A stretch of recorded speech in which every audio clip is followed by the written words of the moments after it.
Good afternoon, people of the world and people of Madisonville, or I think it's Madisonville, Texas. So, fair warning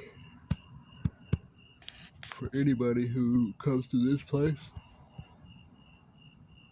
you ain't got many places to sleep like everywhere else. Last night I was in this place down the road and I slept on the side of the interstate, which was fabulous. But look at this place.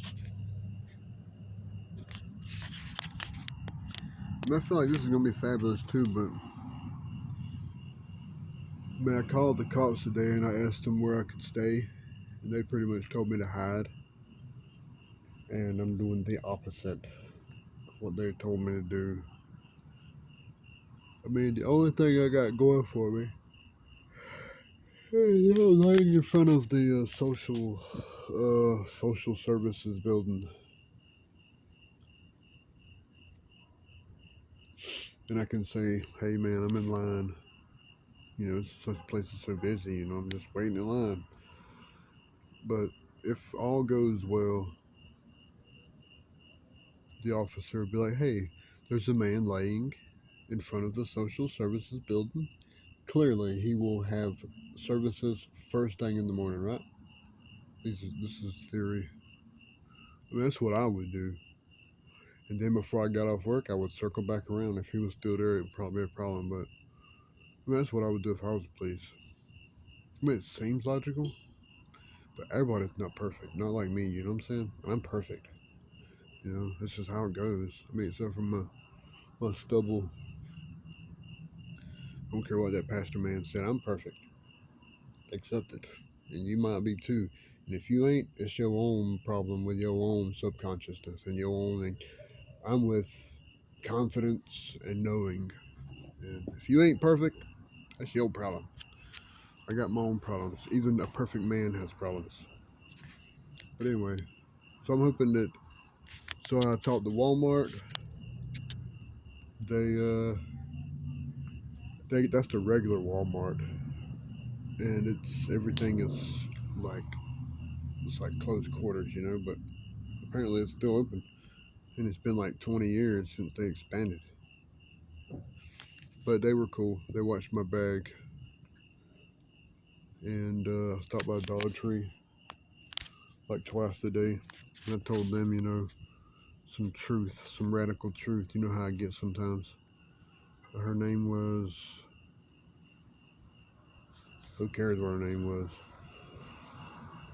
Anyway, I asked her if her husband would let me come stay in their front yard. She said no. I didn't stop any of those buildings, but I went over here to Tractor Supply and I asked. His name was. Who cares? I don't think he cared about me. Um,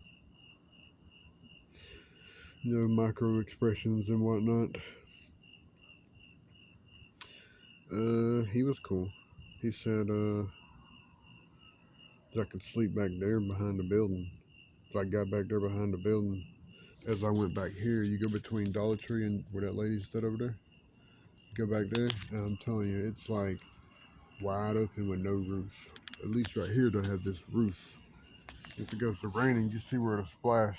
It'll splash like right here. Slap against the wall, you know, but at least I'll be out of like the rain. I mean, and I'll be out of the dew.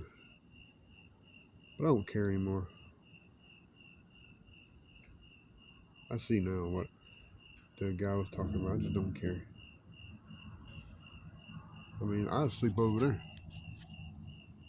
You see, right over here, there's a bank over there with like 3 drive-throughs, and right here is a trailer they keep open. Inside there, they put all their hay in there and stuff. I go inside that trailer too. I thought about it because there's no trespassing sign on it.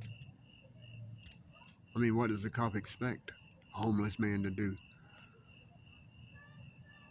You know, I eat too much.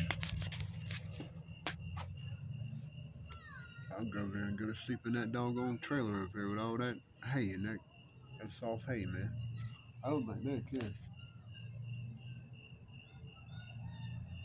I think that's the guy. He had a vest on. I think his name was Sam or something. I think her name was. I can't remember. But then there was a. I think there was a Walmart had a. What are those guys? I forget his name.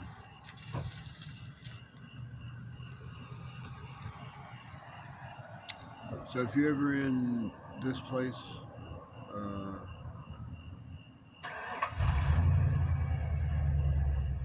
there's just really nowhere to sleep right now. I was gonna go over to the church. The police told me to go talk to the church. Police also asked me why wouldn't I stay in a hotel. I'm like, oh,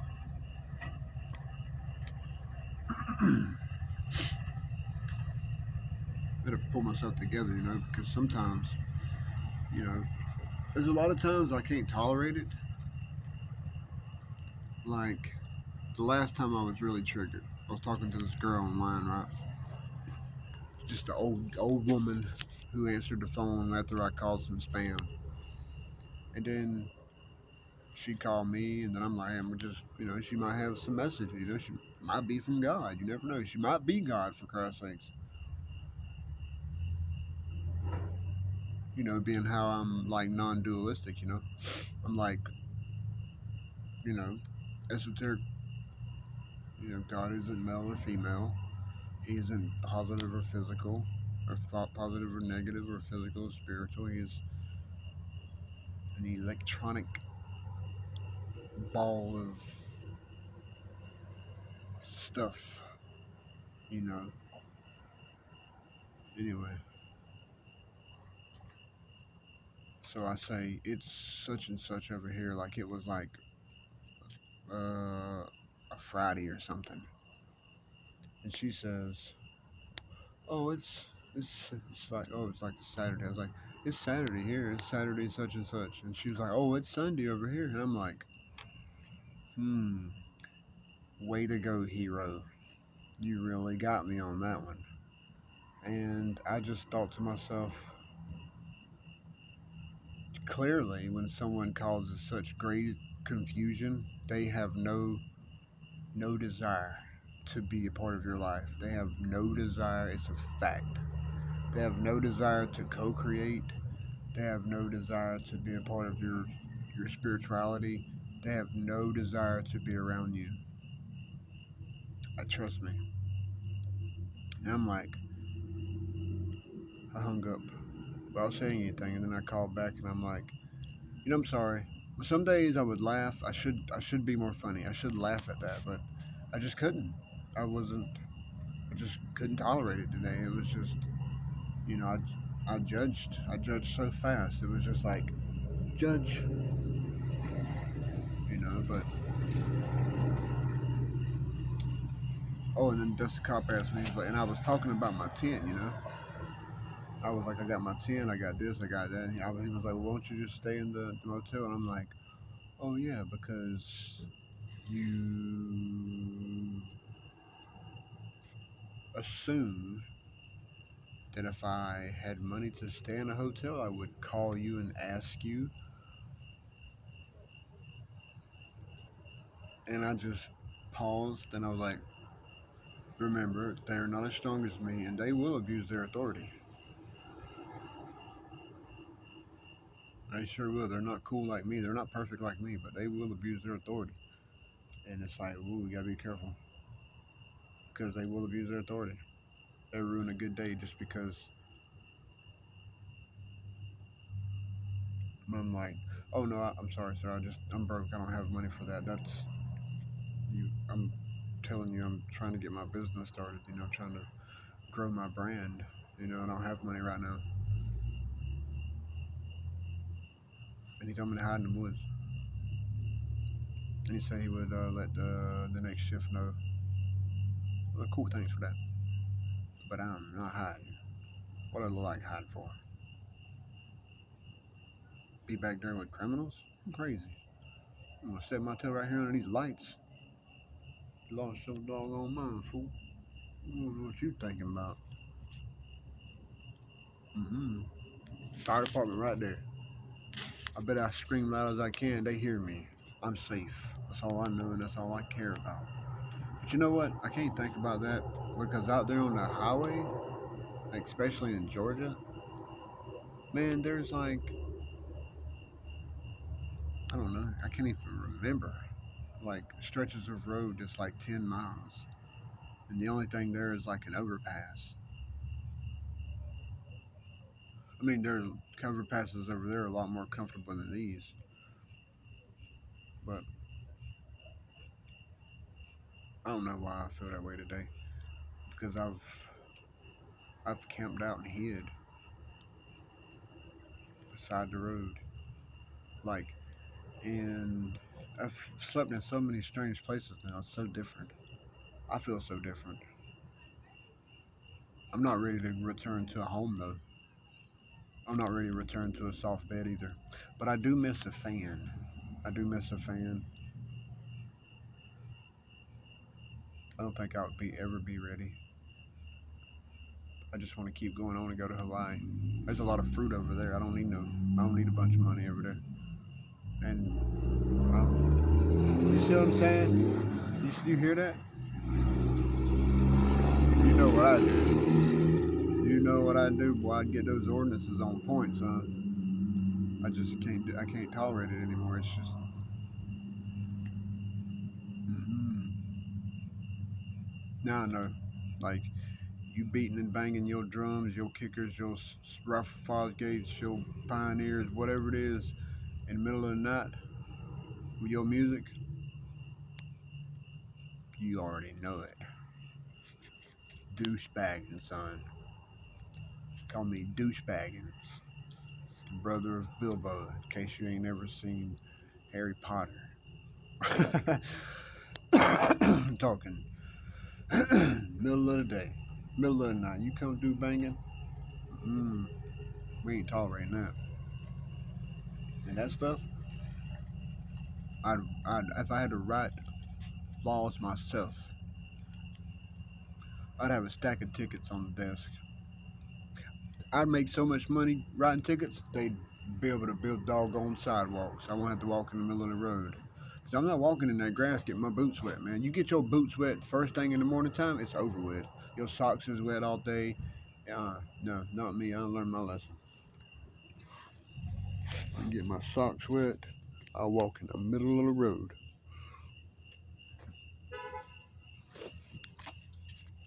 Anyway, that's what's going on today. Oh, for those who don't know, if you're in this part of the world, oh, excuse me, I eat like everything, man. Dang, I'm getting skinny though, so I had to eat my cheekbones. But anyway, so if you're in this part of the town, on Saturday they're having a community service where everyone's meeting. Well, I say everyone. There's only 14 people interested in the event, and 3 was confirmed. So I'm gonna go meet with them just to hang out and help them clean up. I don't see no reason not to, you know. Plus, I'm tired. My feet hurts. Might be able to make a friend. So I want to be like, I like what you're doing. I would like to come to your groups. Would you? Well, go to that website and give me your information, and when I get back to the office, I will definitely let you know. We could talk. I can read you my format. You can help me. I need mentors. I want mentors because mentors have a sense of authority and power, and it sort of grounds everything. That authority and power, it comes like it sort of brings out the responsibility within them, and it creates a safe environment, an environment where I'm not the master but the pupil. It's sort of a psychological edge. It's like, well, then they'd be like, hey, we got a student over here we got to take care of. Instead of, hey, there's that one guy that has that organization. Should we include him? I feel like they'll take responsibility as a sponsor. I'm not a sponsor, but as a um, mentor. And if they give to my cause, they expect. You know what I'm saying? They expect something. They expect things. If I give you this money, you gotta do this. You know what I'm saying? If I give you this money, you gotta do this. Of course, that's the purpose. Gotta lock it in. Well, I wouldn't ever be able to do that had you not given me that money. How's it feel, God? And then next thing you know, I have my own money, and they still doing their work. You know, God's ego and all that stuff. You know, God will kill everybody. We learned that. God will destroy cities and blow up houses, and God will murder kids. God will, oh, here we go. God will force a man to burn his own kid alive. I was gonna say, never mind. They're playing some trash.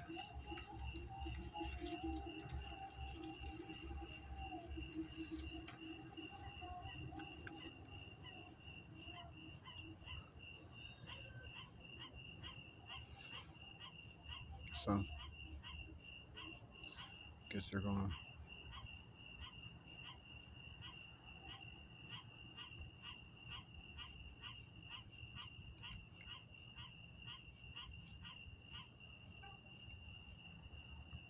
I was really triggered today because I'm tired. And because I got runned off yesterday by those police officers. I've been triggered ever since. It'd take three of them. And I didn't even get a photograph with them to trick the people. If I could have tricked the people, hey, look, these three officers, you know. I read my stuff to them and they walked away from me. It kind of upset me. I'm like, hey, man, I didn't even get a chance to finish reading the stuff and you just walked away. Yeah, we understand. We get the gist of it. Hurry up and pack this up, you know. And I'm like, what you got to do? You know what I'm saying? This is your job. And it just triggered me, man. And I walked for hours and hours and hours in the middle of nowhere. And I'm glad I caught a ride this morning too, man, because it was a long ride to this place. I mean, excuse me. Yeah, it was a long ride. Thanks to Jose. And I held my hand out for 2, 3, 4 days, I think. I don't even know. I think it's like almost June the 25th. And I've been out here for about 21 days. And it's been amazing. I love it. I love it. I don't want to. If the only way I would ever want to have, I would like to have my own house, so that I can do this and always have a place to return to. Like I'm gonna go home for a while. I'm tired. Get home, turn on the main breaker, you know, and just turn the main breaker on. Go get some supplies. Come back and the house is cool. You know, it's just that simple. You know, you want to turn the main breaker off because there ain't no reason to be using power if you ain't around. Just power off everything. Pay the bill. Go back home, turn it on.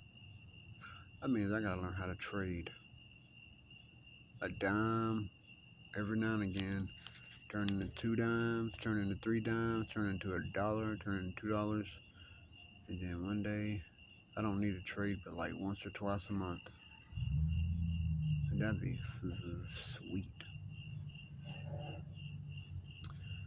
I mean, I feel like I'm home, but I know I'm not. If I can ever get that trading on point, make me a couple $100,000 a year, man. Now you know what? I realized something. The company, the organization that, and I heard it finally, and I had to change my mindset. And this is what I would tell people who chooses that organization. I learned from God. This comes straight from God. He says, your perspective isn't right. And I'm like, that is it. What do you mean, God? He was like, well, we don't have a lot of money. You know what I'm saying? Like, we only trade just a few $1,000,000, and you're trying to take over the world. The mindset isn't right with the amount of capital that we trade, right?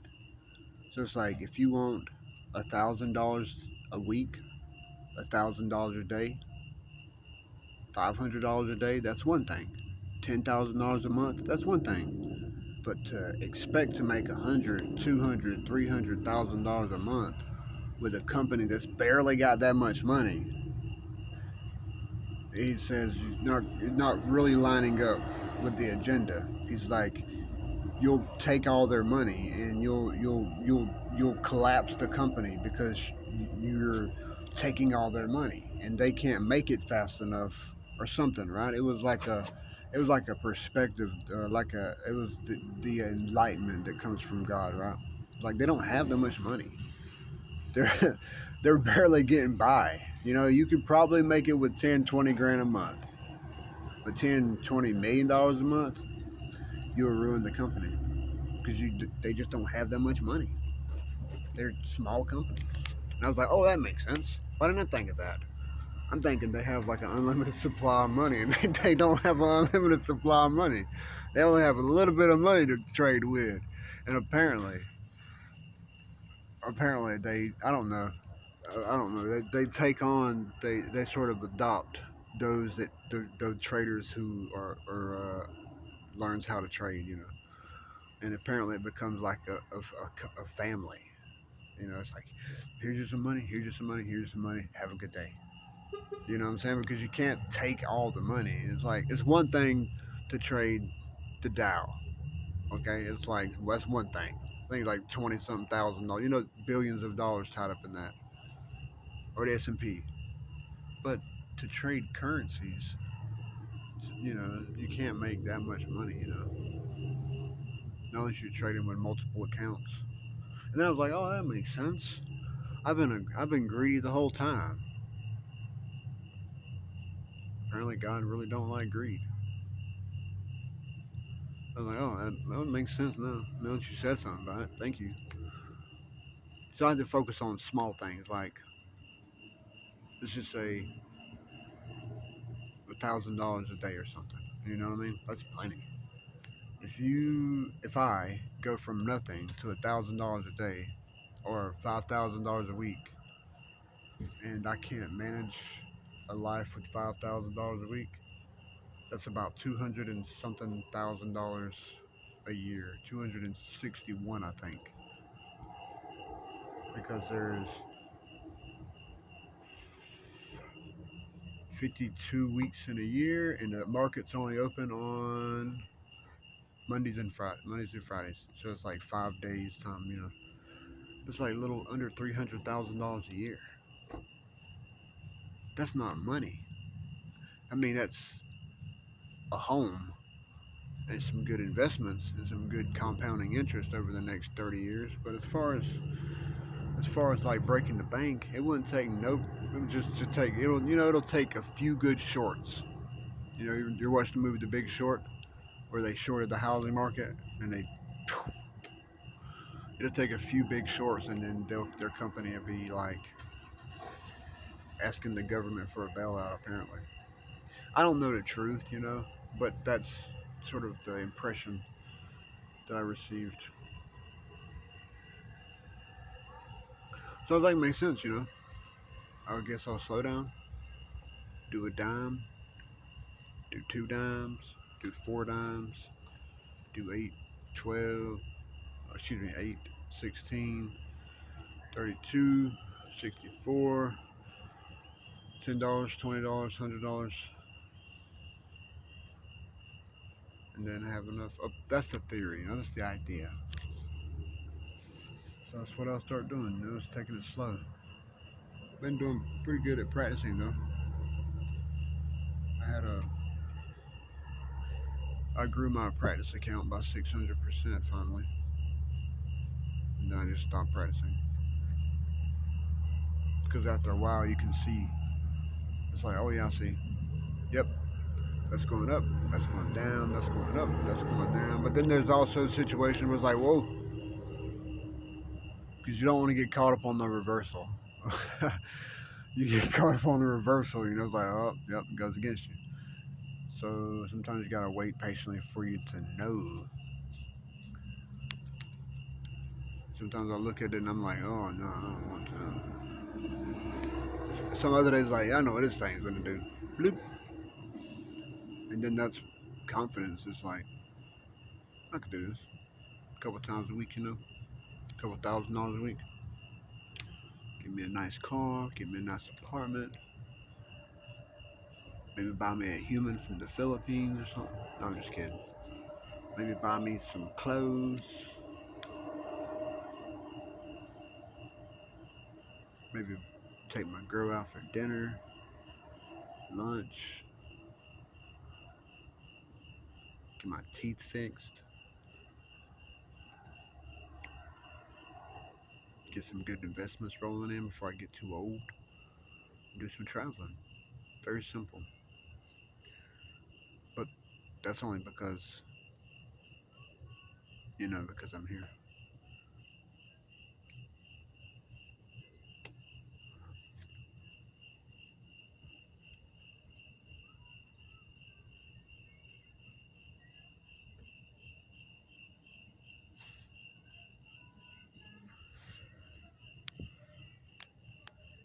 I gotta be up and out here early in the morning. Oh, and the McDonald's is open 24/7 down there.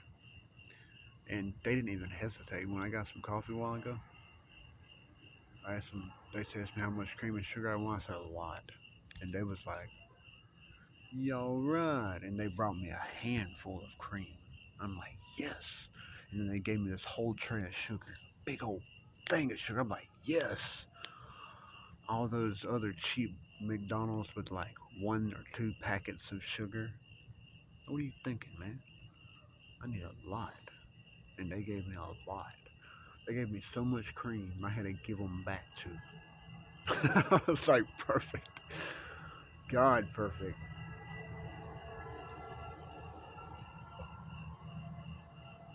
So I'm gonna go back and get a big one. Big old coffee.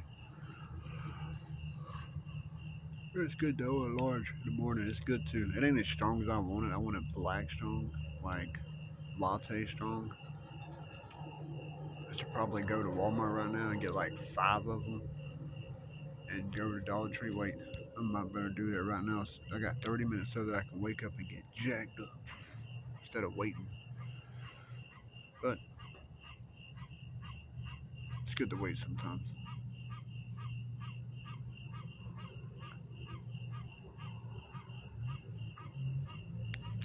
So that's where I'm at. I'm stuck out here, stuck out in the world. I'm still going to go to Hawaii. I'm going to get to Hawaii. I promise you. And then I'm not going to care anymore. I'm just going to give up. I'm sick of it. Like I'm just sick of not having nothing.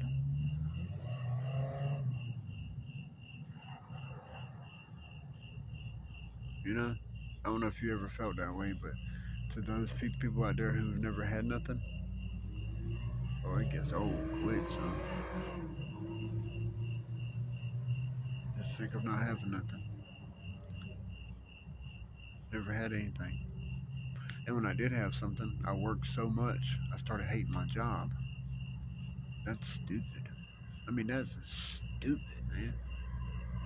The only way to have anything is to work your whole life away. Work so much that the job is the biggest problem you have. That doesn't make any sense. But that's why people is important, especially when you're in love and stuff. Like when you got like a wife or a girlfriend or kids or like partner or something. I mean, not all partners are gonna be perfect. I mean, I've had a strange partner, and but sometimes they tolerate it. And when they tolerate you, when you find someone who tolerates you and loves you for who you are, it's God, man. It's just God. It's just how it is. It don't matter no matter how you met, where you met, when they tolerate you, and even if they don't love you, if they tolerate you, they're serving the will of God. That's how it is, even if they're unhappy. And that feels good, having someone to tolerate you, male or female, friend or relationship. When people tolerate you, it's definitely the will of God. But I realize now they're not here because I was in poverty. I accept the fact that when your money runs out and your partners are no longer around,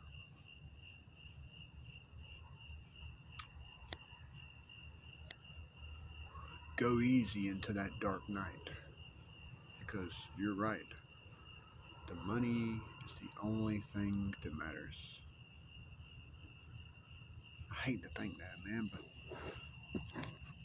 you cry to your family. You cry to your family, you cry to loved ones long enough, you cry to the church, you cry to the community.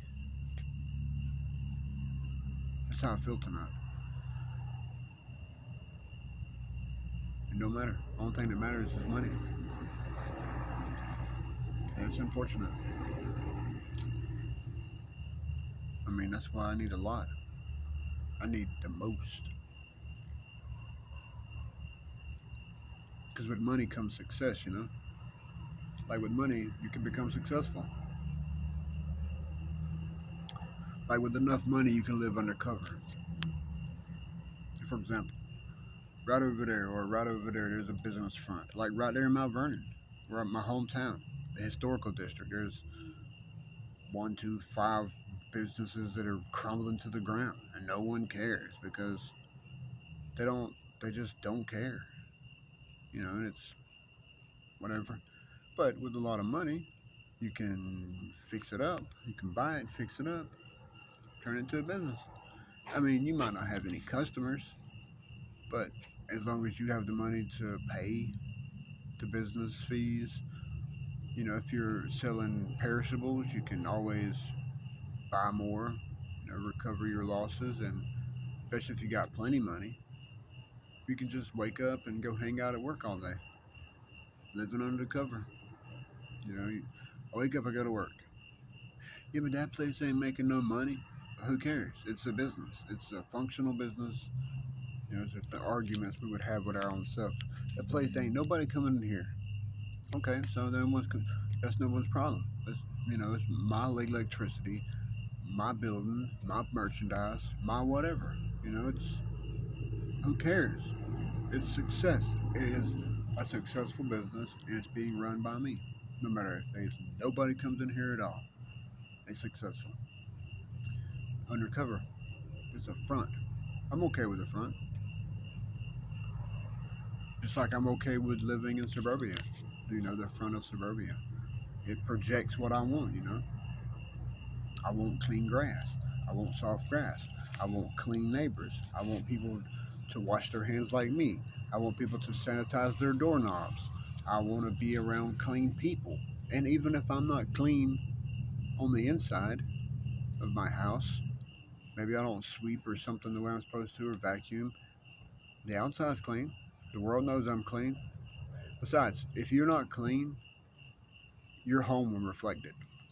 You're not going to be outside, manicuring your lawn if you're not that kind of man.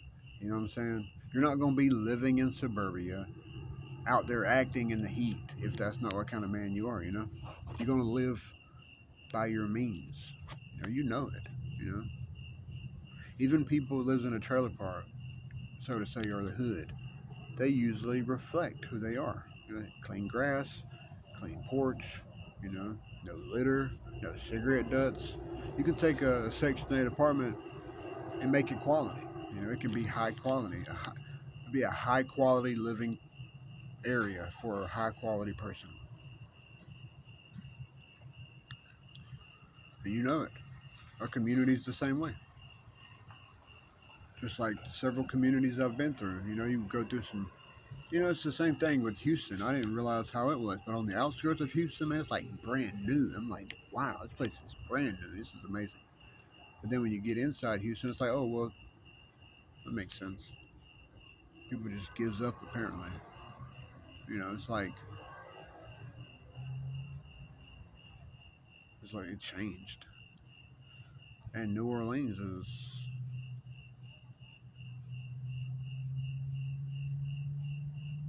is in need of awakening. I don't want to talk bad about it because I like it. I like New Orleans. I mean, I'm pretty sure all the people there are trash as well, you know? Like, I'm pretty sure the women there stink. Pretty sure the men probably smell like fish scale. You know, they probably don't even shave their, you know, it's like women probably don't even shave their armpits or like their legs. They're probably not classy ladies, you know. I'm pretty sure in some situations they might be classy. Dudes are probably the same way. I'm pretty sure they don't wash their hands. You know, it's just like, oh, what are you thinking, man? You know. And every store was the same way. The bathrooms were trashed. You know, there was like, you know,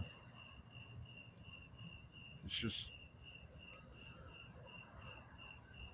you know, try not to judge.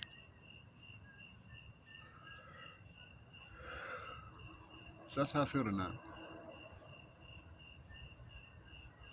I feel like I need to go over there behind that ATV thing or go over there beside that fence, you know, so I'm not right here in the light. Maybe behind that pallet of dirt over there.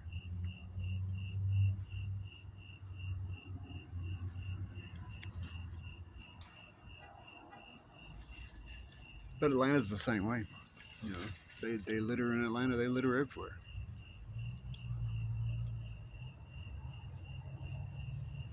But a lot of this place, it really is much like a trailer park, though. You know, a trailer they just litter. They don't care. They don't care about nothing.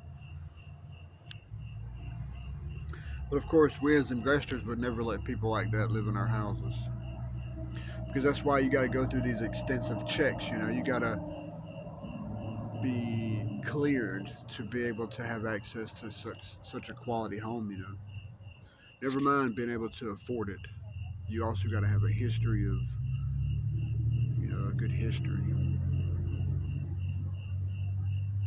because it's a business. No one wants, you know, no one wants garbage in their house. I'm pretty sure New Orleans, the state of Louisiana, don't want half of those people in New Orleans. But where are they gonna go? You know,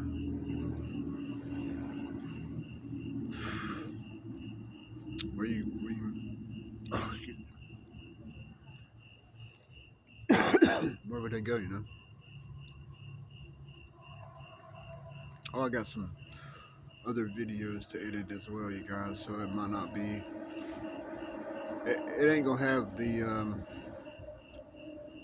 ending and you know, it's the beginning. It's it's gonna be kind of confusing. It's gonna be before this one. It's gonna be the 2 days before today, but it's gonna be posted after today, so it's not gonna be in the correct order.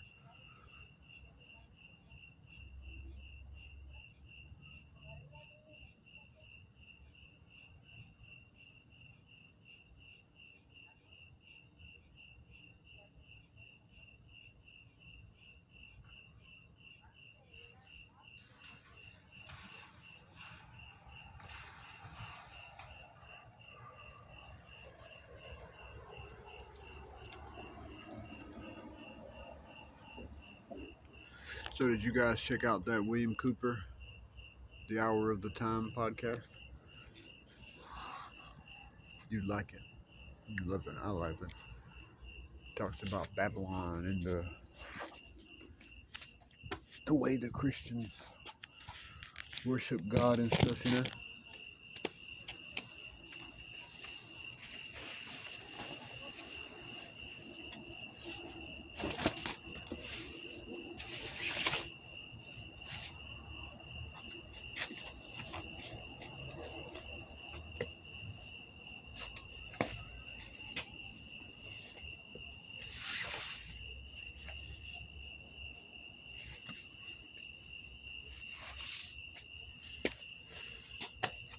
Oh man, you guys. Oh, I still can't get rid of my childhood belly, man. It's gonna take lipo or something.